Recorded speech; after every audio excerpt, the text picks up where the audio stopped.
Hello and welcome back to study time only में आपका स्वागत है। और आज हम डिस्कस करने जा रहे हैं 18 मई 2020 की सभी द हिंदू करंट अफेयर्स की न्यूज़ को। तो यहाँ पे जो भी हमारे एग्जाम की पर्सपेक्टिव से इम्पोर्टेंट न्यूज़ होगा उसको हम डिस्कस करेंगे। साथ में आपको हैंड रिटन नोट्स भी प्रोवाइड किए जाएंगे और एक एमसीक्यू का क्वेश्चन भी सॉल्व करेंगे। कोशिश करेंगे कि अब हम धीरे धीरे एमसीक्यू के क्वेश्चन को बढ़ाना स्टार्ट करेंगे। एक से दो, दो से तीन, और मैक्सिमम क्वेश्चन जितने हम सॉल्व कर सकते हैं उतने हम कोशिश करेंगे कि हर एक टॉपिक से एक कम से कम एमसीक्यू को हम सॉल्व करें। और हैंड रिटन नोट्स में हम ये देखें कि किस तरीके से हम अपने नोट्स को बना सकते हैं और आगे सस्टेन कर सकते हैं, उसको रिवाइज कर सकते हैं। देखिए, द हिंदू के पेज नंबर फर्स्ट पे सबसे पहले जो न्यूज आई है, lockdown extended, state will take a call on infection zone. तो अब ये स्टेट डिसाइड करेगा किस जोन को कहाँ पे कितना अलाउंस देना है, मतलब कितना अलाउ करना है और कितना अलाउ नहीं करना है, किसको ग्रीन जोन बनाना है, किसको रेड जोन में रखना है। ये सारे डिसीजन कौन लेगा? अब स्टेट गवर्नमेंट लेगी। तो ये आपको यहाँ पे याद रखना है। छोटी सी न्यूज है।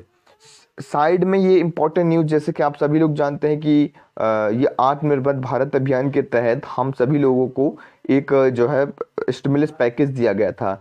तो इस स्टिमुलस पैकेज के अंदर centre throw open all sector to private player.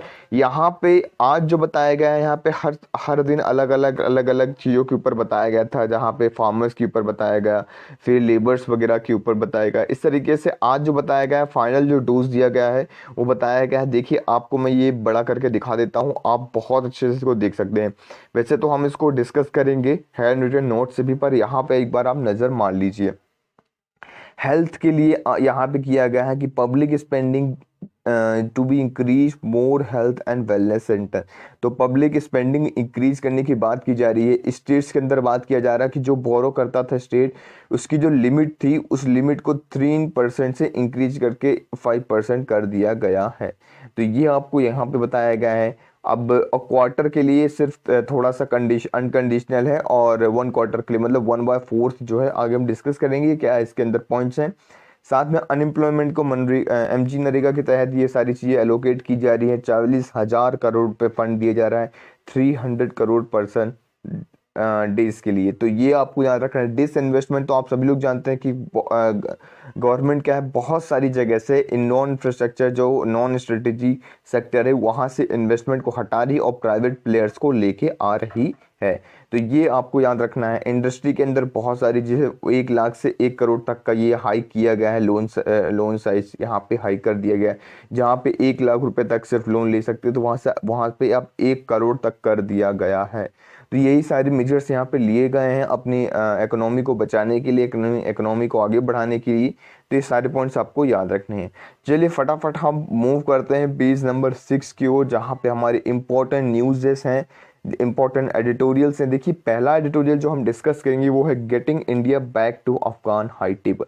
बहुत इंपॉर्टेंट ये है। इसके अंदर जो भी इंपॉर्टेंट पॉइंट्स हैं उन सभी इंपॉर्टेंट पॉइंट्स को हमने यहाँ पे एक्सट्रैक्ट कर लिया है और उन सभी पॉइंट्स को हम डिस्कस करेंगे। तो चलिए स्टार्ट करते हैं विदाउट एनी डिले डिस्कशन को अपने। So here is our hand written notes. अगर आप लोगों ने टेलीग्राम ग्रुप को नहीं ज्वाइन किया है तो आप वहाँ पे जरूर ज्वाइन करिए। स्टडी टाइम ओनली के नाम से हमारा टेलीग्राम ग्रुप भी है, और हमारा जहाँ आप लेक्चर देख रहे हैं वो चैनल है, तो चैनल को भी सब्सक्राइब करिए और जाके टेलीग्राम ग्रुप को जरूर से जरूर ज्वाइन करिए। क्योंकि आप जैसे ही ग्रुप को ज्वाइन करेंगे तो आप पीडीएफ पीपीटी जो भी मटेरियल हम शेयर करते हैं, मंथली मैगजीन्स वगैरह भी शेयर करते हैं, तो सारी सारी चीज़ें आपको टाइम टू टाइम मिल जाया करेगी। वहाँ से आप इजीली डाउनलोड कर सकते हैं। अफगान हाई टेबल, ये देखिए इसके अंदर बहुत इंपॉर्टेंट जो पॉइंट्स है इसको मैंने आपको बताया, यहाँ पे एक्सट्रैक्ट किया है। जो आपको याद रखना है वो ये याद रखना है, 6+2+1 एक ग्रुप है। यूएन सेक्रेटरीट ने यहाँ पे मीटिंग हेल्ड की है, 6+2+1 ग्रुप।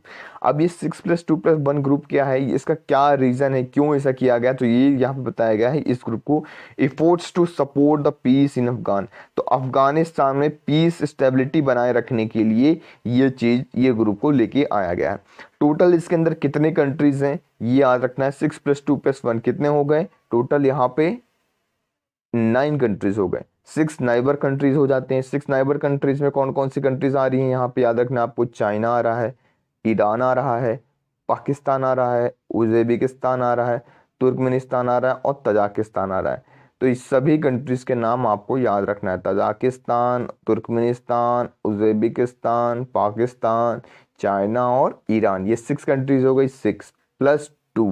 2 कौन से ग्लोबल प्लेयर्स, कौन कौन से, यूएस और रसिया, ये ग्लोबल प्लेयर हो गए, और एक अफगानिस्तान खुद।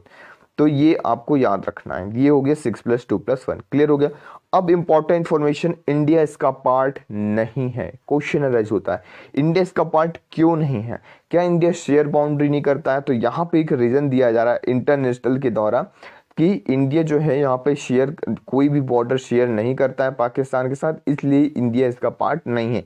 लेकिन ऐसा नहीं है, इंडिया हमारा इसके साथ बॉर्डर जो है शेयर करता है। पीओके वाला रीजन है वो एक्चुअल में हमारा ही रीजन है, तो हम उसे अपना ही मानते हैं। इसलिए अगर क्वेश्चन पूछा जाए कि क्या इंडिया अफगानिस्तान के साथ बॉर्डर शेयर करता है या नहीं, तो यस आपको लिखना है, इंडिया अफगानिस्तान के साथ बॉर्डर शेयर करता है। कंफ्यूजन क्रिएट नहीं करना है। अब इंडिया को व्यू पॉइंट क्या है, इंडिया ने यहाँ पे क्या व्यू पॉइंट रखा कि वो क्यों नहीं ज्वाइन कर रहा है? वो ये बोल रहा है कि जो टॉक हुई है वो अफगानिस्तान लेड टॉक नहीं है, मतलब ये अफगान लेड टॉक नहीं है। अफगानिस्तान की गवर्नमेंट यहाँ पे डायरेक्टली चीज़ों को नहीं बुला रही है। ये क्या हो रहा है, तो जहाँ पे भी ऐसी टॉक होती है जहाँ पे अफगान लेग टॉक नहीं है, तो वहाँ पे इंडिया वहाँ पे पार्टिसिपेट करना अपना ज़रूरी नहीं समझता है।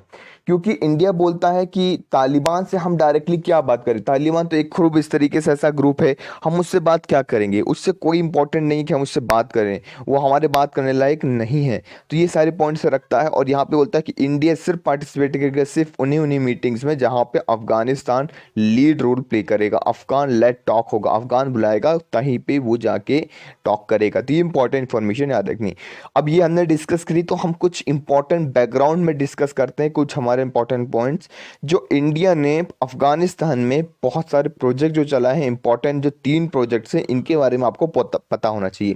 क्वेश्चन अराइज हो सकता है, अफगानिस्तान का पार्लियामेंट बनाने के लिए इंडिया ने ये सपोर्ट कर रहा है, इंडिया ही बना रहा है अफगान पार्लियामेंट, तो ये एक बहुत बड़ा प्रोजेक्ट है हमारा इन अफगानिस्तान के अंदर। सेकंड नंबर पे क्या है, जारंज दलराम हाईवे। तो दलरम हाईवे, जारंज दलरम हाईवे जो है ये इंडिया के द्वारा क्रिएट किया जा रहा है, बनाया जा रहा है, बिल्ड किया जा रहा है। तो एक बहुत बड़ा इंफ्रास्ट्रक्चर प्रोजेक्ट है, इसको भी आपको याद रखना है। थर्ड नंबर पे सलमा डैम, जो कि कहा जाता है अफगानिस्तान और इंडिया का फ्रेंडशिप डैम कहा नाम से भी जाना जा सकता है। तो अफगान इंडिया फ्रेंडशिप डे के नाम से मशहूर है, जिसे हम सलमा डैम कहते हैं।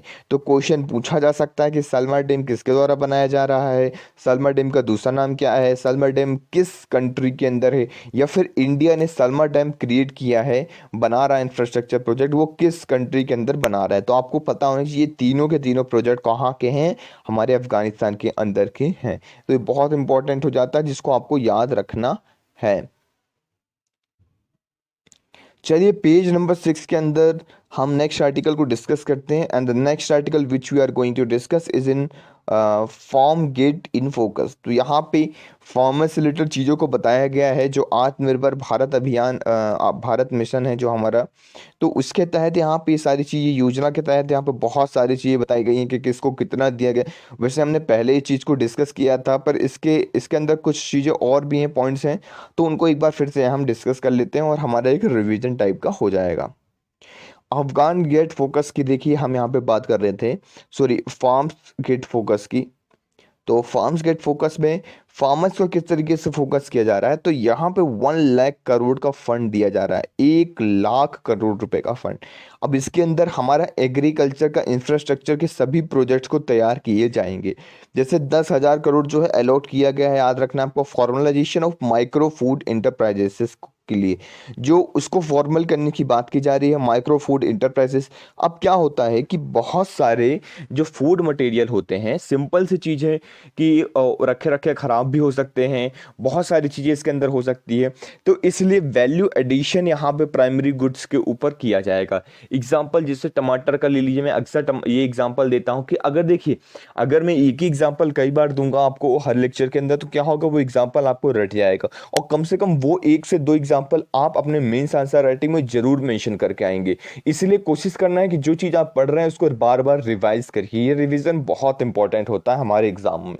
हम पढ़ तो लेते हैं, बहुत सारे लोग बहुत सारी चीज़ें पढ़ लेते हैं, हम बहुत सारा मटेरियल को रीड कर लेते हैं, पर हम रिवीजन नहीं करते हैं, जो कि बहुत लैक करता है हमारी तैयारी में। अगर हम रिवीजन करते हैं, हम कम चीज पढ़ते हैं लेकिन ज़्यादा बार उसका रिवीजन करते हैं, तो हमारा रिजल्ट भी अच्छे से देखने को मिलता है। तो जैसे एक टोमेटो हो गया, सपोज ये टोमेटो है, तो टोमेटो को क्या किया, अगर इसकी बहुत सारा गुड्स यहाँ पर तैयार हो चुका है, या फिर ये बहुत सारा जो हमारा प्रोड्यूस हो चुका है, लेकिन टमाटर बिक नहीं रहा है इतनी ज़्यादा, तो क्या हो सकता है, ये खराब हो सकता है, पेरिशेबल आइटम है ये, थोड़े टाइम में खराब हो जाएगा। तो हम क्या करेंगे, यहाँ पे वैल्यू एडिशन कर देंगे। क्या करेंगे, इसके अंदर इसको हम सॉस वगैरह बना देंगे, सॉस इंडस्ट्री वगैरह में दे देंगे, इसको सॉस क्रिएट कर देंगे, जो कि लॉन्ग टर्म जो है सरवाइव कर सकता है, चल जाएगा।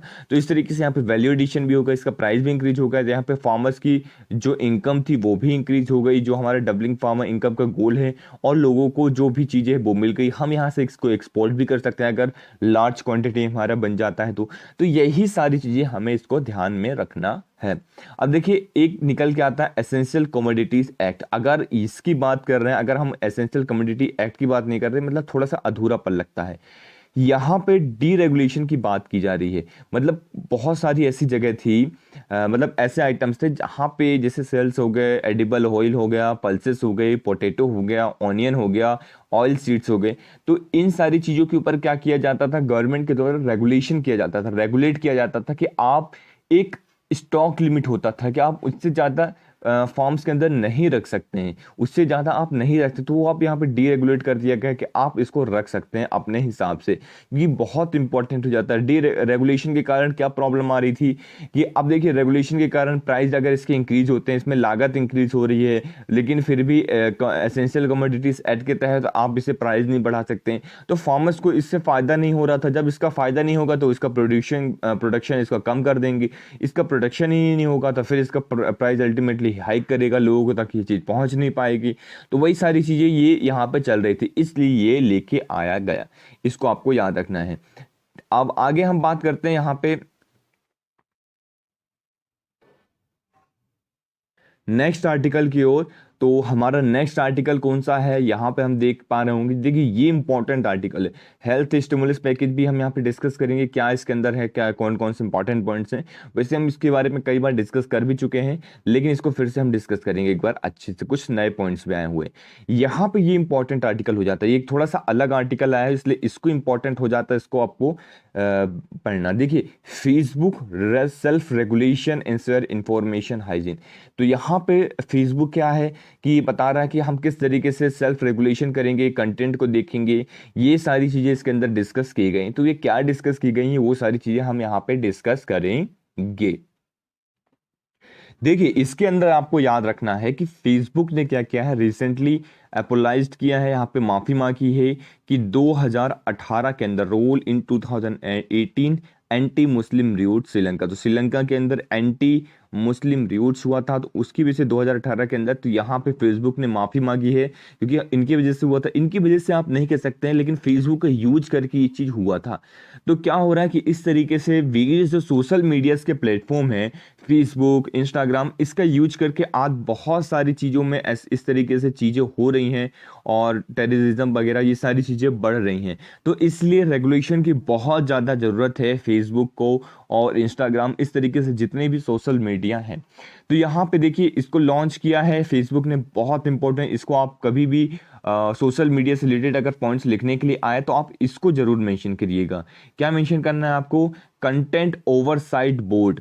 एक कंटेंट ओवरसाइट बोर्ड का यहाँ पे निर्माण किया गया है, इसे लॉन्च किया गया है। ये क्या करेगा, एक तरीके से बहुत सारी चीज़ों को देखेगा। इसके अंदर क्या देखेगा, overturn decision by the company. Company का जो डिसीजन है उसको ओवरटर्न कर सकता है। साथ में चीफ एग्जीक्यूटिव जो हमारे मार्क जुकरबर्ग हैं फेसबुक के, उनके डिसीजन को भी यहाँ पे ओवरटर्न कर सकता है। Related to what, related to, ये याद रखना है आपको, whether the particular content should be allowed in Facebook on Instagram और नॉट।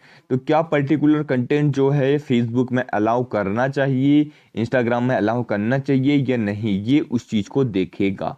ये बहुत इंपॉर्टेंट इंफॉर्मेशन है जो कि आपको याद रखनी। देखिए, लेकिन अब एक छोटी सी इंफॉर्मेशन और देख लेते हैं हम कि गूगल ने यहाँ पे अभी गूगल न्यूज़ इनिशिएटिव तैयार किया है। तो इसके तहत गूगल न्यूज़ फोरम में ये क्या रहेगा, जो बहुत इंपॉर्टेंट न्यूज़ है उसको ये शेयर किया करेगा। जो भी ऐसी फेक न्यूज़ नहीं है। तो यहाँ से हमें पता चलेगी कौन सी न्यूज़ फेक है, कौन सी न्यूज़ फेक नहीं है। अब इसके अंदर एक थोड़ा सा कंसर्न निकल के आता है, यहाँ पे राइटर के द्वारा लिखा गया है कंसर्न, जो कि आपको भी इस तरीके की चीज़ें मेंशन कर सकते हैं कि देखिए सिंपल चीज़ है, एक फेसबुक जो है अगर कोई एक कंटेंट ओवरसाइट बोर्ड होगा, वो कितने रीजन में देखेगा और किस किस पोस्ट को देखेगा, कितने लोग यहाँ पे पोस्ट कर रहे हैं, कितने सारी चीजें हो रही। एक पर्टिकुलर कंट्री के अंदर, इंडिया के अंदर ही सोचिए आप, कितने ज्यादा लोग यहाँ पे काम कर रहे हैं और कितने ज्यादा लोग फेसबुक के अंदर हैं। और अब अलग अलग स्टेट्स के अंदर देखिए, तो आप किस किस चीज को रेगुलेट करेंगे, कहाँ तक आप कितने अंदर तक घूम के रेगुलेट करेंगे। तो वे फॉर्मेट में अगर कभी आपको लिखने के लिए आए, तो आप इस तरीके से कुछ पॉइंट्स को लिख सकते हैं कि हो सकता है कुछ आप इंटेलिजेंस का यूज करिए, आर्टिफिशियल इंटेलिजेंस का यूज करके, एआई का यूज करके आप कुछ ऐसी चीजें क्रिएट कर सकते हैं। सपोज अगर मैं कहूं कि क्या चीजें क्रिएट कर सकते हैं, कोई वर्ड्स हो गया कि अगर ये वर्ड्स दिखता है तो आप इसे ब्लॉक कर दीजिए, डायरेक्ट वो पोस्ट को होने मत दीजिए। कुछ इस तरीके से जो वर्ड्स हैं, उन वर्ड्स को, जो ऐसे वर्ड से जो इस सारी चीज़ों को बढ़ावा देते हैं, तो उनको आप यहाँ पे मना कर सकते हैं। बहुत सारी चीज़ें इस तरीके से आप कर सकते हैं। तो ये आप चाहें तो वे फॉरवर्ड में लिख सकते हैं, क्योंकि इससे ही क्या होगा, एक पोस्ट का पता चलेगा कि ये पोस्ट के अंदर, कंटेंट के अंदर खराब चीज़ है, सही चीज़ है। यही सारी चीज़ें हम इसके अंदर पता कर पाएंगे। फेक न्यूज़ है या फिर इस तरीके से टेररिस्ट एक्टिविटी चल रही है, तो उसका पता लगाया जा सकता है आर्टिफिशियल इंटेलिजेंस के तहत। क्योंकि एक रेगुलेटिंग टीम जो है कितनी चीज़ों को रेगुलेट करेगी, वो देखेगी। इट इज़ इम्पॉसिबल, तो ये पॉसिबल नहीं है। तो इसको आपको ध्यान में रखना है। देखिए पेज नंबर फर्स्ट के अंदर ये चीज़ मेंशन थी, स्टेट बोरोविंग लिमिट के बारे में बताया गया था कि स्टेट की जो बोरोविंग लिमिट है उसको बढ़ा दिया गया है। तो इसको हम डिस्कस करेंगे। देखिए यहाँ पे स्टेट की जो बोरिंग लिमिट है पहले होती थी 3%, लेकिन अब उसे कितना कर दिया गया है, 3 से बढ़ा के 5% कर दिया गया है। तो 3 to 5% इंक्रीज कर दिया गया है of their SGDP, state gross domestic product. जैसे आप एक कंट्री का निकालते हैं ग्रॉस डोमेस्टिक प्रोडक्ट, उसी तरीके का स्टेट का होता है स्टेट ग्रॉस डोमेस्टिक प्रोडक्ट। मतलब स्टेट के अंदर कितना प्रोडक्शन हो रहा है उस पर्टिकुलर ईयर के अंदर। तो ये आपको याद रखना है। अब ऑफ देयर स्टेट जीडीपी अगर मैं बात करता हूं, तो उसमें से 1/4 मतलब अनकंडीशनल है, आप कहीं भी यूज कर सकते हैं। 1/4 जो भी पैसा है कहीं पे भी यूज कर सकते हैं। पहले ऐसा होता था कि स्टेट सिर्फ 3% बोरो कर पाता था इससे जीडीपी का, उससे ज्यादा नहीं कर पाता था। लेकिन कोविड-19 के केसेस को देखते हुए कि बहुत ज़्यादा अभी भी पैसों की ज़रूरत है, तो इसलिए अब स्टेट को बढ़ावा दे दिया गया कि वो 5% तक बोरो कर सकता है। तो रेस्ट जो है लिमिट किया गया है यहाँ पे कि 1/4 तो आप कहीं पे भी यूज करिए, आपके ऊपर है। लेकिन जो बाकी 3/4 जो बचा हुआ है, वो आप किसी स्पेसिफिक एरिया जहाँ पे रिफॉर्म की ज़रूरत है वहाँ पे आप लगाएंगे। ऐसा नहीं है कि आपने पैसा ले लिया और कहीं पे भी आप यूज करे जा रहे हैं, बिल्कुल अननेसेसरी यूज किए जा रहे हैं, तो आप इस तरीके से नहीं कर सकते हैं। उसके लिए आपको दिया गया 1/4 पैसा, जो कि आप कहीं पे भी यूज कर सकते हैं अपनी ज़रूरत के हिसाब से। लेकिन जो कुछ स्पेसिफिक एरिया है जहां पे इंपॉर्टेंट हो जाता है, वहां पे ये हमको याद रखना है। अब देखिए इसके अंदर अगर हमने बात की तो FRBM एक्ट 2003 के अंदर ये आता है। तो सबसे पहले हम देखेंगे FRBM एक्ट के बारे में। Physical responsibility budget management, FRBM act, इसके ये कब आया था, 2003 के अंदर आया था। तो इसको हमने पहले भी डिस्कस किया हुआ है, तो हम पहले वहीं से डिस्कस कर लेते हैं इसको। देखिए physical responsibility budget management important हो जाता है आपके लिए। क्या होता है ये physical responsibility budget management act 2003 के तहत FRBM एक्ट आया था। अब इसका एम क्या था, इसको लाने के पीछे क्या एम था, तो आपको याद रखना है इसका एम क्या था। यहाँ पे क्या ऑब्जेक्टिव था, ट्रांसपेरेंसी को बढ़ाना, अकाउंटेबिलिटी को बढ़ाना। क्या होता था कि गवर्नमेंट क्या करती थी, कोई भी स्टेट गवर्नमेंट या फिर कोई भी गवर्नमेंट क्या करती थी कि बहुत सारा पैसा ले लेती थी। अब वो पैसा उसने ले लिया, अब उसको वापस भी तो देना पड़ेगा। लोन के अमाउंट में आपने कभी किसी से उधार ले लिया, बोरो कर लिया। अब क्या होता था, वो तो अपना कार्यकाल समाप्त करके चली गई, लेकिन दूसरी अगर कोई गवर्नमेंट आई तो दूसरी गवर्नमेंट के ऊपर तो बहुत ज्यादा बर्डन हो गया। अब लोगों को क्या लगेगा, लोगों को तो ये लगेगा ना कि जो सेकंड गवर्नमेंट है वो अच्छे से काम नहीं कर पा रही है, क्योंकि उसके पास पैसा ही नहीं है, वो पहले से ही बोरो में चल रही, पहले से डेट में चल रही है, इसलिए वो काम ही नहीं कर पाएगी। और पहले इन लोगों ने पैसा लेके और बहुत ज्यादा पैसा उड़ा दिया। तो ये सारे पॉइंट्स आपको याद रखना है, इसलिए इसको इंश्योर करने के लिए कि आप सही जगह पैसा लगाएं, उसकी अकाउंटेबिलिटी दें, उसके ऊपर ट्रांसपेरेंसी रहे फिजिकल मॉनेटरी के ऊपर, इसलिए FRBM एक्ट को लेके आया गया। आई थिंक अब आपको क्लियर हो गया होगा कि FRBM एक्ट क्यों लेके आया गया है। क्लियर हो गया? चलिए आगे चलते हैं, हम यहाँ पे देखते हैं 2008 और 9 के अंदर देखिए कुछ टारगेट्स रखे गए थे। 2008-9 में फिजिकल डिफिशिएट का टारगेट रखा गया था 3%। अब फिजिकल डिफिशिएट क्या होता है आप लोगों को सबको पता है, हमने प्रीवियस लेक्चर में डिस्कस किया था, जिसने नहीं देखा है वो जाके जरूर देख सकता है। तो फिजिकल डिफिशिएट का टारगेट कितना था? 3% था। और रेवेन्यू डिफिशिएट, जितना हमारे रेवेन्यू में कमी होती थी उसको 0% ऑफ द GDP हमें करना था। लेकिन due to USA economic crisis, USA के अंदर इकोनॉमिक क्राइसिस आ जाता है। अब देखिए 3%, अगर किसी को फिर भी अगर कोई भी प्रॉब्लम है कि फिजिकल डिफिशिएट क्या होता है, अब मैं यहीं पे छोटा सा बता देता हूं, लेकिन आपको कंटिन्यूसली कंटिन्यूटी मेंटेन करना है जिससे आप सारी चीजों को ग्रैप्स कर पाए। फिजिकल डिफिशिएट मतलब एक तरीके से 3% ऐसा समझ लीजिए जितना प्रोडक्शन हो रहा है, जितना गवर्नमेंट का रेवेन्यू आ रहा है, जितना गवर्नमेंट का रेवेन्यू आ रहा है और जितना गवर्नमेंट एक्सपेंडिचर कर रही है मतलब खर्चा कर रही है, दोनों में कितना डिफरेंस आ रहा है। मतलब एक्सपेंडिचर अगर ज्यादा हो रहा है, रेवेन्यू अगर कम हो रहा है, अगर आमदनी कम हो रहा है और खर्चा ज्यादा हो रहा है। जैसे कि आप सभी लोग एक कहावत सुनी होगी कि आमदनी अठन्नी खर्चा रुपया, तो आमदनी कितनी है? अठन्नी, और खर्चा कितना हो रहा है? रुपया हो रहा है। तो इसलिए जो जो हम उधार लेते हैं वो 3% है। तो इन्होंने टारगेट रखा था कि ये जो डिफरेंस है 3% तक का टारगेट हो सकता है, GDP का 3%, इससे ज्यादा आपको नहीं करना है। आई थॉट कि अब आपको फिजिकल डिफिसिट क्लियर हो गया होगा।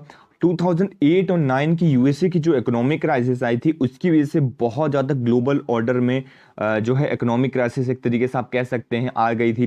तो जिसके तहत हमने क्या लेके आए? FRBM review committee. तो हम FRBM रिव्यू कमिटी लेके आए कि सर आप देखिए इन सारी चीज़ों को फिर से रिव्यू करिए, क्योंकि बहुत ज़्यादा क्राइसिस आ चुकी है। तो अब सस्टेन करना, जो टारगेट्स हमने रखे थे उन टारगेट को अचीव करना पॉसिबल नहीं है। इन कमिटी के जो चेयरपर्सन थे, चेयरमैनशिप थे, वो किनके पास थी? आपको याद रखना है, NK सिंह जी के पास थे। 2016 में कमिटी बनाई गई थी, NK सिंह के पास इनकी ये थी आदित्य। इन्होंने 2017 में रिपोर्ट पेश की थी गवर्नमेंट ऑफ इंडिया को। आपको याद रखना है NK सिंह जी जो है अभी हमारे 15 फाइनेंस कमीशन के चेयरमैन भी हैं। 15 फाइनेंस कमीशन के चेयरमैन अगर आपसे पूछा जाए कौन है, NK सिंह जी हैं। तो FRBM रिव्यू कमेटी की अगर मैं बात करता हूं तो इसने कौन कौन से टारगेट्स रखते हैं वो हम टारगेट्स देख लेते हैं। अगर हम यहाँ पे देखते हैं तो फिजिकल डेफिशिएट के अंदर जो पहले 3% का टारगेट था 2008-9 तक के लिए, वो यहाँ पे बढ़ा दिया गया। वो कब तक कर दिया गया? 2019-20 तक आपको 3% ऑफ द GDP करना है और फिजिकल डिफिशिएट का। और फिजिकल डिफिशिएट 2022 और 23 तक 2.5% ऑफ GDP पहुंचाना है। तो इस तरीके से हमने दो टारगेट्स अपने सेट किए हुए जो कि अभी हमारे चल रहे हैं।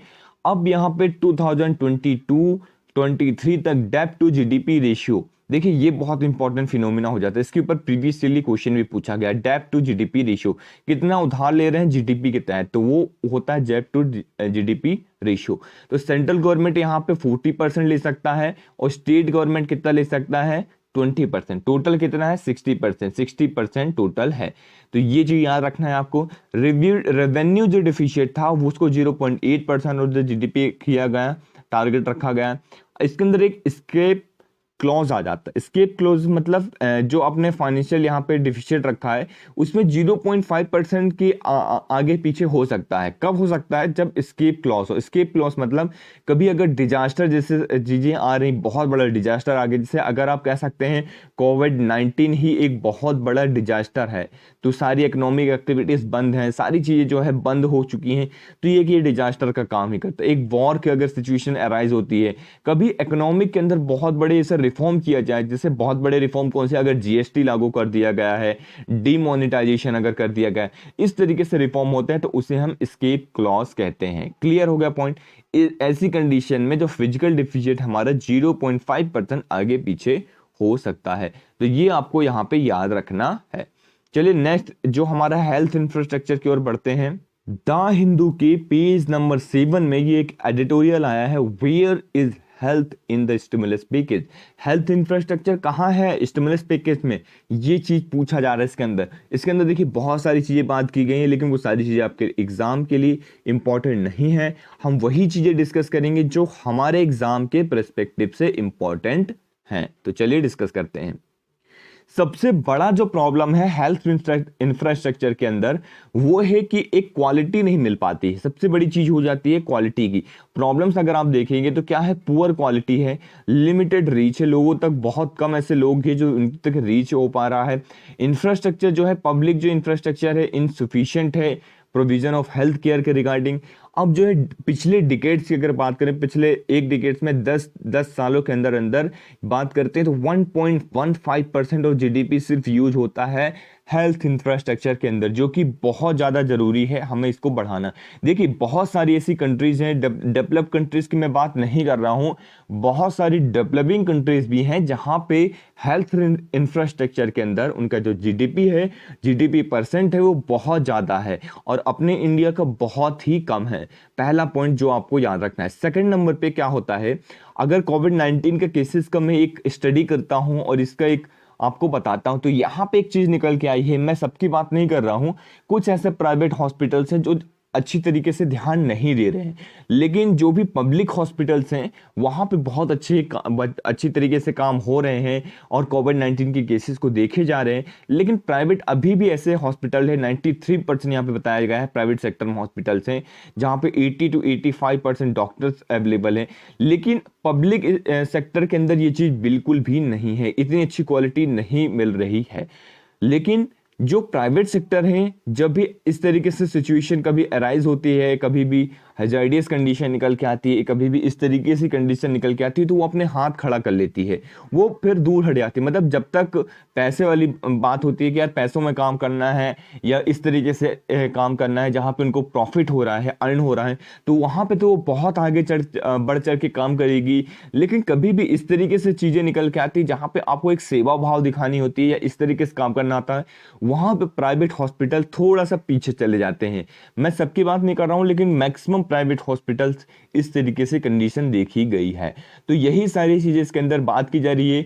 यहीं पे भी कई लोग जो हैं, कई राइटर्स जो हैं, बहुत सारे जो लोग हैं प्राइवेट इंफ्रास्ट्रक्चर को इसीलिए यहाँ पे कंसर्न जाहिर करते हैं, यहाँ पे पॉइंट्स अपने रखते हैं कि यार पब्लिक एक इंफ्रास्ट्रक्चर होना बहुत ज़रूरी है, क्योंकि ऐसी कंडीशन में जैसे कोविड-19 आ गया, इस तरीके से कंडीशन में प्राइवेट जो एक्टर हैं वो साथ नहीं देते हैं, वो साथ छोड़ के जा सकते हैं।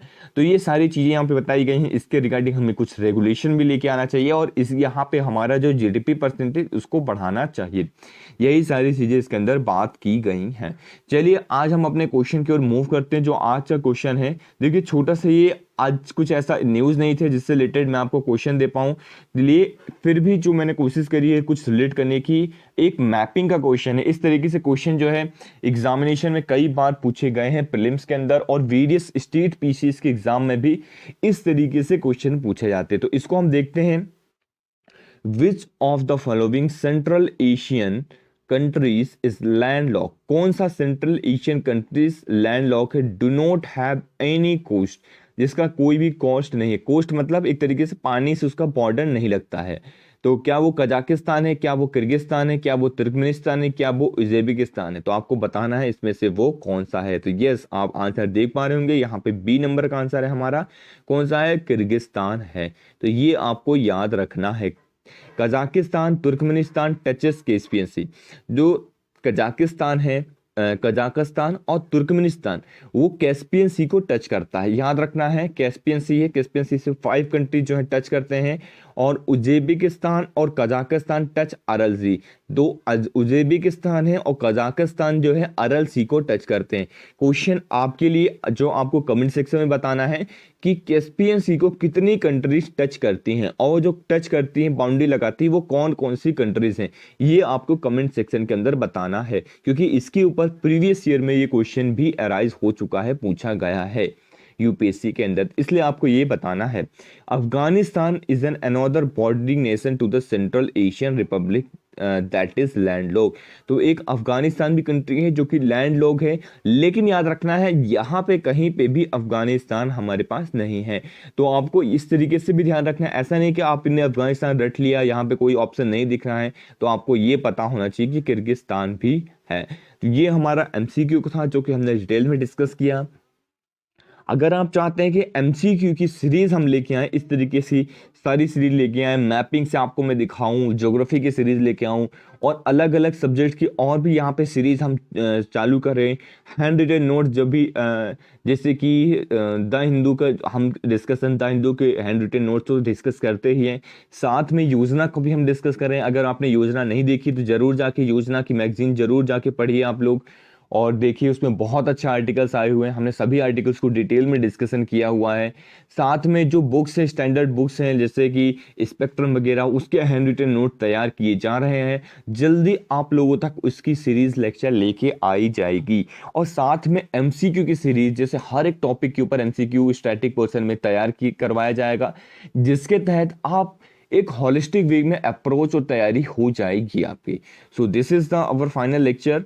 आपको लास्ट तक इसको देखना है और इसको शेयर करना है, फटाफट इसको शेयर कर दीजिए। लेक्चर पसंद आया है तो इसको लाइक कर दीजिए, नीचे फटाफट कमेंट कर दीजिए, जो भी क्वेश्चन पूछेगा उसको पार्टिसिपेट करिए, कमेंट करिए, और लेक्चर को जितना हो सके उतना आप शेयर करिए अपने सोशल मीडिया प्लेटफॉर्म के अंदर, फेसबुक, व्हाट्सएप, ट्विटर, हर एक जगह आप इसको, टेलीग्राम वगैरह जहां जहां शेयर कर सकते हैं वहां वहां बिल्कुल फैला दीजिए और शेयर कर दीजिए। Thank you very much for the discussion.